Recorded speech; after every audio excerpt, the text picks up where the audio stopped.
going on, guys? It's Kirk and Tommy with Laneflix Media. Yo, yo. We're here talking about parts 3 and 4 of The Return. And we're just going to jump right into it. We open with Cooper flying through the void that he fell into, then the second part, seeing some purple dust and then falling onto a balcony looking out onto a purple ocean. And the purple dust is really weird. It's like almost liquid coming out. Coming out of him. It's shooting out at him, so... Yeah, it's literally like I was saying, like cream, like coffee cream. Yeah, it does kind of it's got a very like smooth texture to it. So, but it's so hard to tell what form it's in because of the way it's shot. I'm assuming they had like a little, like, I don't know, PVC pipe or something. Maybe they shot some smoke through it and then just filtered it like really heavily. That's pretty cool, actually. I assume. I mean, it could be way more complicated than that. So then he opens a window and enters a room, and then this is where he meets Nido. That is the same woman from later in the season, right? Yeah, I believe so. Okay, yeah. So we were speculating if this scene could be like a St. Peter moment where Cooper is reliving his anxious affair with Wyndham Earle's wife. And because it has this very hesitant feeling about it, because they keep like sitting down and standing back up.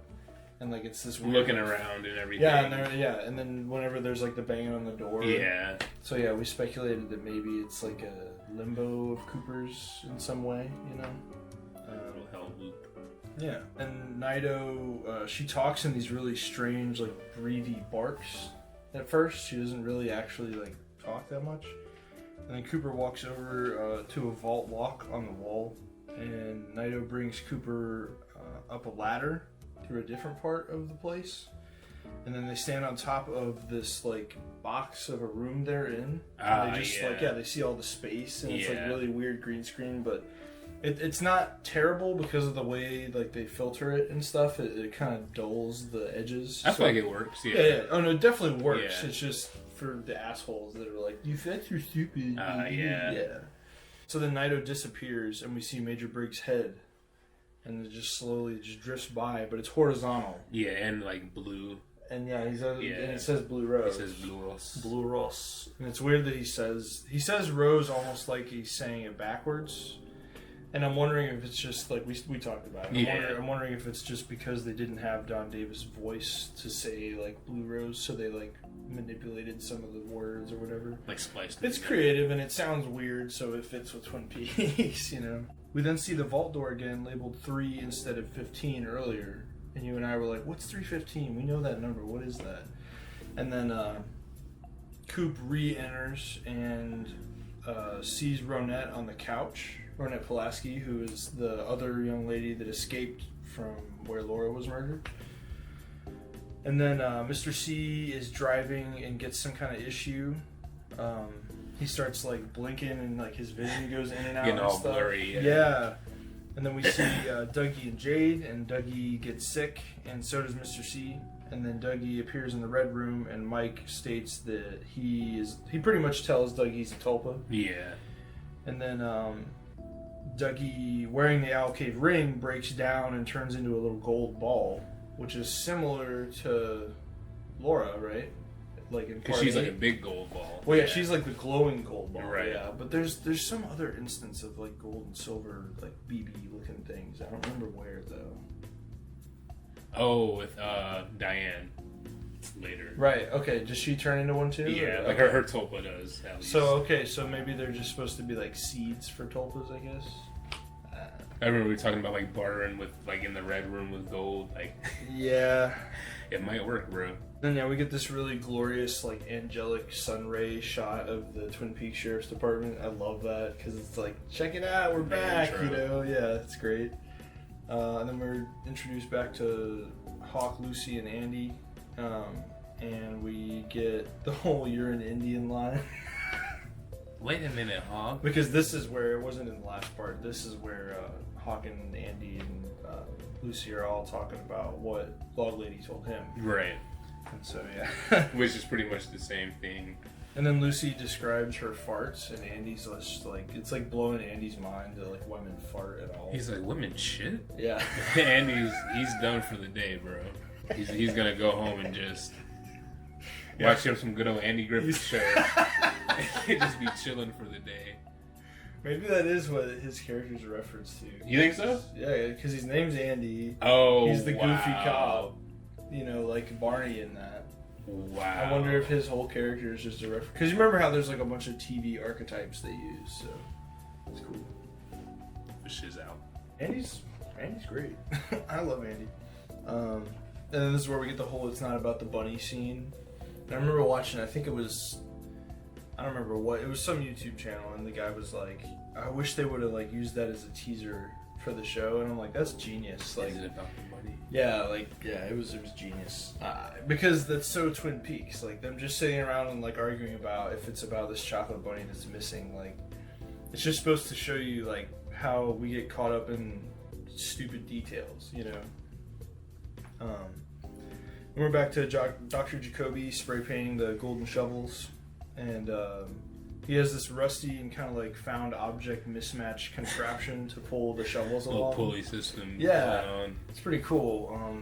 So yeah, it's not something that he just like ordered off Home Depot for someone to come build in his yard. Like he pieced this together. It seems like so. Put in the work.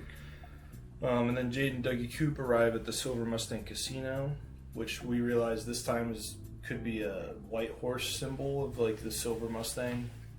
I think it has got to be. Yeah, I think so for sure, because that's a motif that he used in the movie and the show. So yeah, it means something different in like parapsychology, and Rob Zombie uses the literal meaning of it in Halloween 2.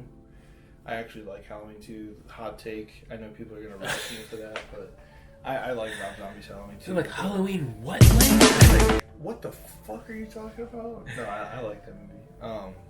But yeah, speaking of Rob Zombie, we have a cameo by Meg Foster, who was what was her name? Meredith Morgan or something like that in I know her as creepy old woman, bro. It was like Meredith Morgan or something from Lords of Salem. We're doing Lords of Salem. We already did the review for next month, but I mean, we haven't done it yet. Not yet. We're filming it on the day. We do. Happy Halloween. You're going to lose 50% of your fans right now for exposing that. So then Gordon, Cole, Albert, and a new character, Tammy, are introduced.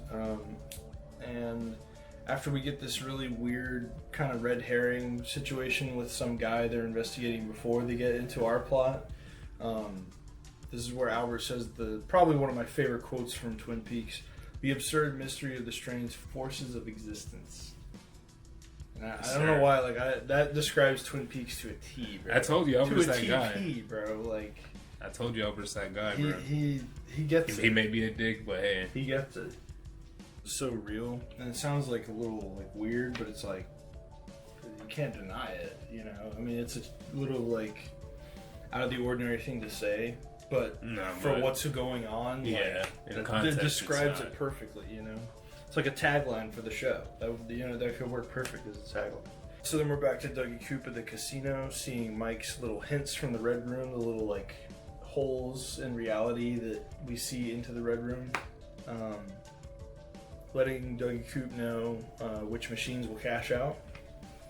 And then we get David I want to say his name right. David Desmalkian, I believe is how you say his name. The guy who played Polka Dot Man. Yeah. And we get some great stuff with him and the guy. I always forget his name, but he was in that movie Lemon. He was in The Other Guys. Remember? Oh yeah, okay. He was great too, and just they're blown away that this guy won so much money, and they're like suspicious of him, and they think he might have been like cheating or something. So, it's just really funny how the whole situation plays out. It's really awkward and like very. And it's great because Dougie Coop is like not conscious of any of it. He's just like, you know. And then the guy, I love the part. You and I both like the part when he like leans in, and then Dougie Coop is like, he leans in with him. It's the guy thinks he's like challenging him. Yeah. So then we get more Janie E and Sonny Jim and that whole setup of that situation. It's revealed that they had some cash flow problems, so the fact that he brought home a bunch of cash like relieves Janie. She gets all like, you know, happy, sad. Yeah. And but he missed his kid's birthday, so it's like, oh shit, man. He's like, but I got $1 million, and then she's like, true, want some cake? Like, yeah, it's pretty funny. So yeah, then we get a really cool intro to the new Sheriff Truman, the phone incident with Lucy, and he like calls her, and then they keep breaking up, so he waits outside, like right outside the department, and you don't know that yet. But then like she's like, I can't hear you, hello, hello, and then he walks in, and like she's turned around, so she doesn't see him, but it's just so like ridiculous and silly, and it makes Lucy look really dumb, but it's funny. I never understood it. I still don't understand like why she freaked out. Well, it's because she thought Truman was like far away. She didn't expect anyone to be right there. Why did she like? She like straight passed out. Oh yeah, no, she kicks her whole fucking chair. Yeah, like she like falls back. She like, I don't know what her deal is, dude. You gotta ask Lynch-directed, bro. We get introduced to Wally Brando, which the most bizarre cameo ever. Yeah, literally the weirdest like one scene performance I think in any TV show ever. But yeah, it's Michael Cera, and he started in Arrested Development, and I think I don't remember if he did Disney stuff, but he did like family stuff too when he was a kid. But then yeah, he did Scott Pilgrim. That's how he kind of gained like nerd credibility, because it was a anime manga type movie, you know. He's got some nerd cred. He was in Superbad. That's fucking great. You still got to do Superbad. Little like early high That's school probably my favorite movie of his, honestly. Yeah, like it's pretty great. But yeah, so his performance in this, I guess, is related to a Wally Brando movie, a Marlon Brando movie called. Remember if it's either way, it's a Marlon Brando movie, and he does the dialogue that Marlon Brando does, and he's dressed up like Marlon Brando. And the whole thing, like the reason why he's called Wally Brando is because he was born on the same day as Marlon Brando. Okay. So it's like, okay, all right, so that's just weird, I guess. They just really wanted to homage Marlon Brando, so okay. I mean, he was big back in the day, though, right? Yeah, no, he definitely was. Marlon Brando, yeah, I'm not saying like anything against him. Right. Yeah, it's a really weird. I mean, of course, it's Twin Peaks. Yeah. Yeah, it was just a really like bulky way to do that, you know. So then we're back to Mike in the Red Room, and he talks to Dougie Coop, and then we learn that Mr. C planned to mix Coop and Dougie, and originally we thought Mr. C like created Dougie just to kind of like throw off the cops and stuff, but then we learned that it's like, oh, it has more meaning. He didn't want Coop to switch out with him, so like worst case he would switch out with Dougie. The Dougie Coop pissing scene is like way too. Oh yeah, bro, because like the way they have this man like pissing, dude, and it's just like after a long day of like working, and then like you haven't gone to the bathroom. Yeah, you haven't gone to the bathroom since like lunch. You're just like, okay, I gotta pee. Dude. I gotta relieve myself. I gotta relieve. Yeah. And then we get the Take 5 jazz song when he comes out and is like hanging out with his son at breakfast and shit. It's really great. And then we get the owl cookie jar in the background. And we were like really freaked out. At us. Yeah. And one of my favorite like funny Dougie Coop scenes right here is when he like drinks the coffee and then he looks over at Jane. He's like, "Hi." Yeah. It's just so funny. I loved his performance as Dougie Coop. He was like ridiculous. And Mr. C is. Yeah. So then we get the scene that you were most excited to talk about. Albert Cole and Tammy meet with Cooper. But then they're met by a stranger, and they're all suspicious. I don't think Tammy knew Cooper, so she's not suspicious. But Albert and Cole are both suspicious. And then we have the Blue Rose scene. You want to talk, like, what you love about it, or? I mean, just like the depth of it is.